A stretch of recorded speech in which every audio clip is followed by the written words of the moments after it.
Hi, I'm Nick Petrella, Director of Education at SABIAN, and we're here at the SABIAN Vault with Tim Fairbanks from Rhythm X in Centerville High School. Rhythm X is a perennial champion of WGI, and Tim is world-renowned as a writer, composer, and percussionist, and also writes drill, and has a really unique perspective internationally of what is popular and cutting edge in most of the marching genres. We're picking out some cymbals here for this coming season and looking for some really unique sounds. And Master Product Specialist Mark Love is here helping us pick out these instruments. And we're going to let Tim talk a little bit about the sound that he wants and what we've kind of done to get that for him. So one of the things that we were looking for at Rhythm X this year is a dreamlike state. We wanted to evoke emotions that we're not used to seeing out on the floor. And we know how great all the SABIAN instruments sound. One of the things that I was looking for in my visit here was to find the things that we didn't know what they sounded like yet, or to create some new sounds, and that's what we were doing this weekend. With Tim here today, he had some ideas that were actually different than a lot of players' applications, and you know, a few of the things we have right in front of us here are very interesting, with kind of a compression hand cymbal, if you will. Maybe Tim, you can show those and describe the sound you were after. Yeah, one of the things we were looking for in a hand cymbal in our application in indoors, it's more of a traditional, you know, we'll use an AAX Symphonic Viennese, and they sound great. And we were hoping to find for a different section of the show something that was absolutely different, something we hadn't heard before. And I was kind of inspired by some compression hi-hats that we'd seen that had holes, and the different hole patterns made different sounds. We combined about 30 different cymbals today and drilled some holes today to get a really tight sound that had something that we'd never really seen before. It's almost like it's electronically compressed, so you don't get the wash and the overtone. It's all effect, and it sounds, you know, artificial almost. It's like it's electronically made, but it's actually an acoustic sound. So we're looking forward to experimenting with these at Rhythm X. Going to come up with some different sounds out in the field this year. Also, something that Tim found interesting, and we've had a bunch of them around, and visitors over the last few months have really found them intriguing, and well, actually wanted to add them to their setup and have. But it's a hoop crasher.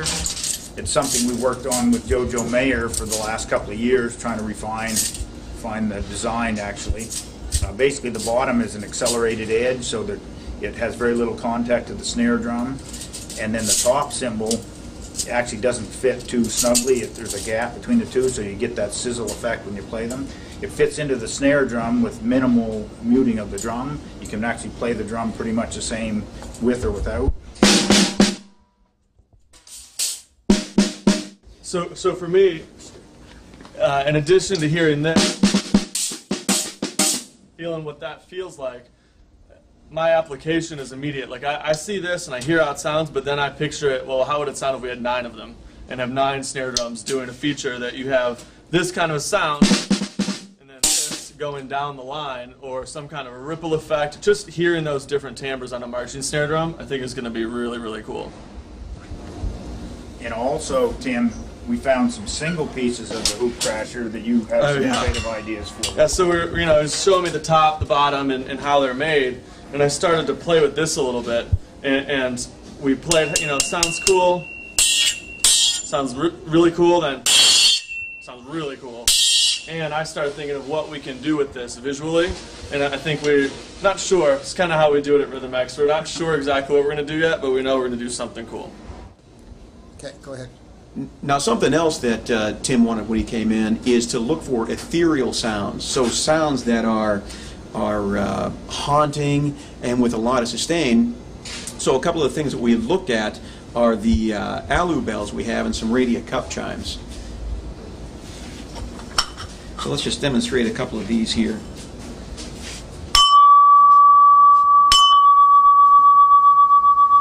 So the idea we came to find out is what we can do is get them in about a half-step interval in 7-inch, 9-inch, and 11-inch, so that it's almost as if it's a haunting gliss. And if it, you know, he experimented with some hard mallets, and you can hear that as well. I don't know if you want to play that to demonstrate. It sounds like it's coming from a distance.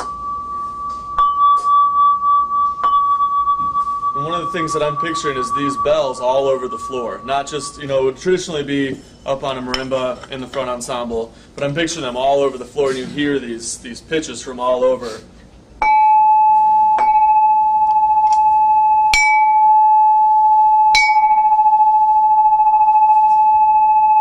I don't know if you can hear it on a video, but that's really cool sounding. And then one of the other things that we did over in Crotale World was in the development of how the crotales are made. We kind of just said, well, wait a second, before you take that and make it into that, let's just hear what that sounds like. So this is just a cymbal casting that we have.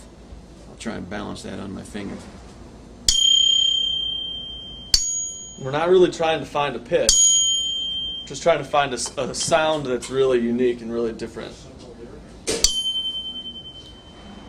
So it's a unique timbre with a fairly strong fundamental pitch, but it's also fairly spread out. It kind of goes along with that ethereal feel. Coming up to the SABIAN Vault this weekend was one of the most amazing experiences of my life.